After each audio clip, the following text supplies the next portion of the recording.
Hello? What's that? That's a wave. Now, that might seem like a very simple thing, a wave. But I want to bring your attention to many factors that have to deal with economic stability, and it all starts with a hello. My name is Paul Vazquez JD. That's how you'll find me on the YouTube.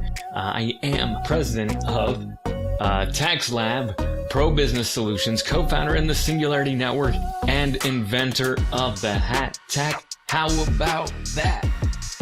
But that's not what I want to talk to you guys about today. What I wanted to talk to you guys about today was this, the wave.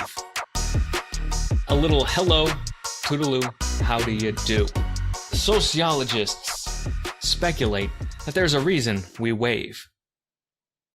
If you can kind of bring yourself back with me to the tribal days of humanity. Most of the time, our weapons were large, easy to see from a distance. A bow, a spear, other than a small pebble. Probably wouldn't do too much harm from a large distance if thrown by the hand. They say that we come up with the wave as a way to go, look, nothing in my hand, nothing up my sleeve. Okay, they weren't magicians, but nothing in my hand. And that was a sign that they meant you no harm. They were open for free trade. That means that this was a sign of trust, right? A sign that you weren't going to mean them any harm if they approached, if you wanted them to approach at that point, right? And so that was a sign that it was safe to approach, it was safe to engage. Most oftentimes than not, this was for trade. So by waving at each other, it was an agreement. It was a set of rules that if one waved and the other waved back, then it meant you were open to discuss from a distance. Now, the other one could be hiding something behind the back. There could be another one waiting in the bushes there, and that would violate the agreement. Then they would know that that tribe, you couldn't trust the wave of that tribe. Eventually, whatever scout you sent out, whatever messenger you sent, might not come home. And then you might not send just one, you might send a group. If it looks like they meant harm to your tribe member, there might have been retaliation. Why? Not just because of pride, but because cooperation is so important to a healthy society. Cooperation and trusting that people are going to abide by a certain set of rules or agreements. This way, when business is done, when trade happens, we can all have a set of ideas of how things should go down and how we should operate, so we have that sense of trust and confidence. This happens sometimes in the dating game. There's certain rules of dating where you don't do this, you do that. And while a lot of these rules seem a little silly, sometimes when you don't already have that trust already built into the relationship, these rules kind of say, hey, this person understands the rules of dating, that they mean you no harm, and that they can be trusted. And so that's in any negotiation, there's going to be these set of rules and agreements. And that's how we have trade. And the thing that leads to more trade, less expensive transactions, is that of trust. This is why the US dollar is so wanted, because with it comes a set of rules, a set of values that is trusted worldwide. Now, not everyone trusts the US dollar. I get that. But economically, it does have value in the world as of this recording, because it's backed up. And there's a reason why we put our presidents' faces as the founding fathers. It's someone we can all relate to, someone we have a sense of trust to, that they were the ones who initiated this path of freedom for us. And so we have that face, those faces on there for that communal trust.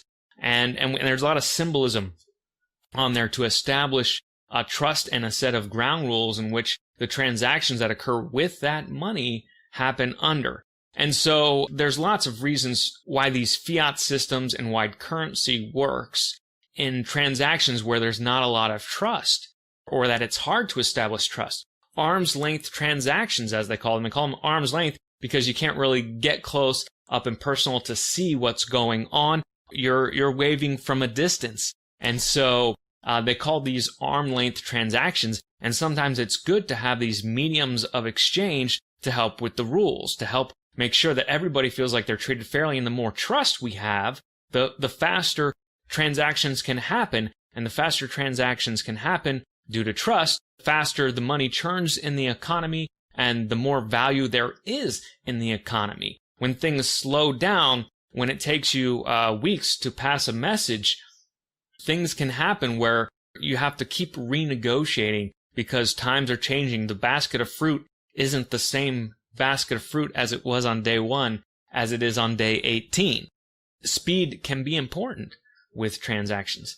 Now, this brings me to the actionable part of what I want to share with you guys, the actionable things that you can do now to help create financial stability. We know that a lot of things can happen in our lives. A lot of things can happen in the world which can change your financial situation. So instead of just relying on one source of income, as you know, I encourage people to have multiple sources of income, to have a vocation and an advocation. A vocation is a skill that the market already now rewards, that it's easy to see how the market will reward that. You can, I think, have a rewarding life through a vocation, something that you have good skills at that you can improve in doing. A vocation is something that maybe you enjoy doing that may not have as strong a market tie to it. And so you can have a vocation, an avocation, and I also like a hobby. A YouTube I would consider one of my hobbies. I don't right now consider it much of a vocation or I guess it's quasi-avocation. It's more on the hobby side for me at the moment, but I enjoy sharing with you guys a little tidbits of wisdom that I have along the way that can help you have a more successful life. That's what I'm about here. Paul Vazquez JD. Don't forget about me. Tickle the subscribe button. Hug that like button if you want to spread the love. But I'm not done. Told you, I've got some actionable steps for you.